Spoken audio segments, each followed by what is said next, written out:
Here is the full moon's chart for tomorrow, September the 14th.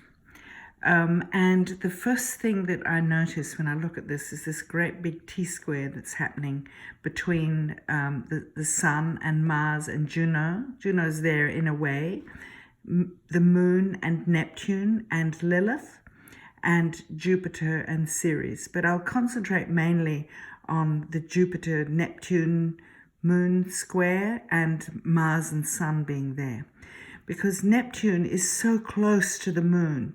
It is such a Piscean full moon.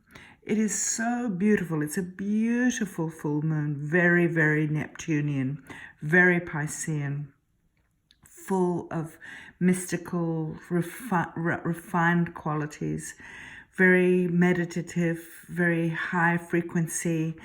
And, Neptune also has, of course, the reverse side of itself. The darker, the shadow side of Neptune is the underworld, drugs, addictions, deception, fake things like fake news, or things that are hard to discern whether they're real or not. That's the only thing that happens when you get strong Neptune, the shadow side of Neptune. But otherwise, I always love Neptune, and Neptune in Pisces with the moon like this. Now Lilith is here too, which says that there is some kind of very big healing that can happen here with the Lilith side of human consciousness or consciousness on the planet. And Lilith is, the way I read her, is that she's the dark side of Eve, if you like. So she's the independent woman who, unlike Eve, who became Adam's was carved from his rib or came out of his rib and was part of him. Lilith was an independent woman who was his equal in every way, and she would never have put up with any of his antics, actually. And she was discovered at the early part of the 20th century during the suffragette movement. And so Lilith, that's how I read Lilith. I know that different people have different ideas about that. So anyway, the Mars Sun Juno conjunction is opposite the Moon Neptune Lilith conjunction, and they're squaring Jupiter. So that to me says whenever you get a Jupiter Mars square, you get a tremendous amount of activity, with Jupiter accentuating the Martian qualities of activity and action. And with Neptune and conjunct the moon like this in Pisces, it's so beautiful. And, since Venus and Mercury are so close to the sun up here, that's a really great time for dreaming in your intentions, for working out what you want, what your intentions are, how you want to live your life, how you see yourself 5 years down the track. Start dreaming that in. Go into the zone and dream it in. And, with the Mars square Jupiter, you can really get that happening, I reckon. It's a really beautiful.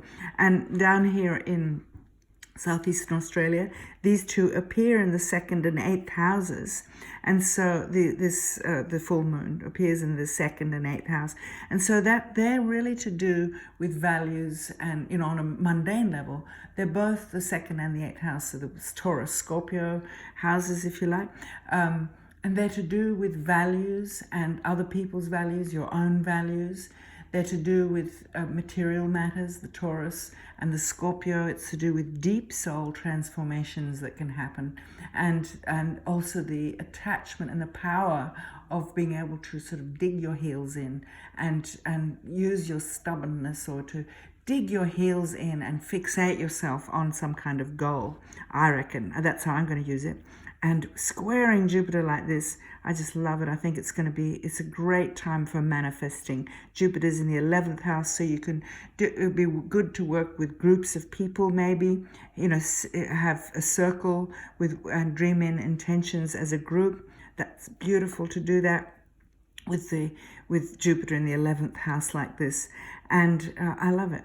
So now, of course, we've still got the Saturn South Node conjunction, and Saturn is really starting to move in on the South Node. They are in the 12th house for this full moon. So once again, the 12th house is ruled by Neptune and Pisces. And so you get you get that sort of slightly veiled, hidden quality. So it's not as prominent as if it was in in a more active house like the 1st or 7th or 4th or 10th houses. It's in the 12th house, so it's a little bit hidden, it's subconscious, it's gone underground a bit. Probably deep transformational forces are happening. I know that a lot of authoritarian and dictatorship type situations on Earth are really being questioned and really being confronted in a way. But, you know, in the 12th house like this, it means that a lot of past sort of karma and stuff coming up around this coming Saturn and Pluto conjunction, which really questions our whole system, the whole patriarchal system, as I've talked about before, quite honestly. And with the South Node, it's to do with the past and karma and so on. And in the 12th house, also, I often think of the 12th house as, you know, things that haven't been learnt yet that you still have to learn, that you may have tackled in previous lives but not really got. The Aquarian ascendant is terrific for this Southeast Australian full moon chart.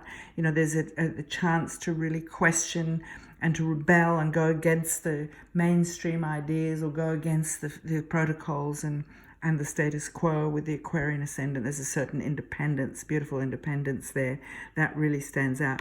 And, you know, I just love this Mercury-Venus conjunction exactly here in Virgo, very close to the sun like this, and in this T-square configuration.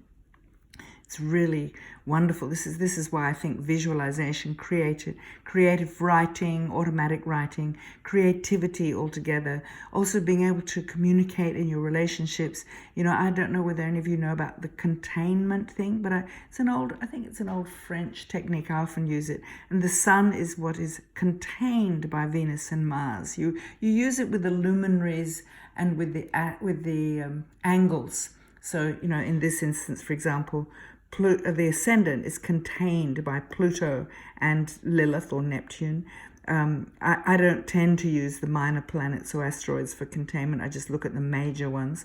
So there is a really big chance for spiritual shifts to happen, big collective transformations, and a refining of the mass views of things. And so we've got, and then with the sun contained by Venus and Mars like this, really there's so much healing potential that can come in our the relationships between the feminine and the masculine. There's so much healing that can happen about sexuality as well. And Neptune can also, you know, as I said, I always feel like Neptune, you know, other than bringing in, you know, higher frequency realms, it also is a refining thing. And so, and it's also, you know, in the olden days, they used to say that Neptune ruled weird and perverse things and so on. But that's just because they weren't ready for the way that humans, or the way humans can live on Earth, in where you're not necessarily, you know, your whole identity is tied up with your gender. Your gender is part of your Earth walk, but that's just one facet. There's all these other facets that Neptune likes to remind us of the higher realms.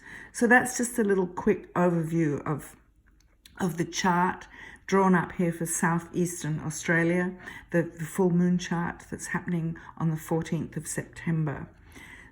Thank you very much.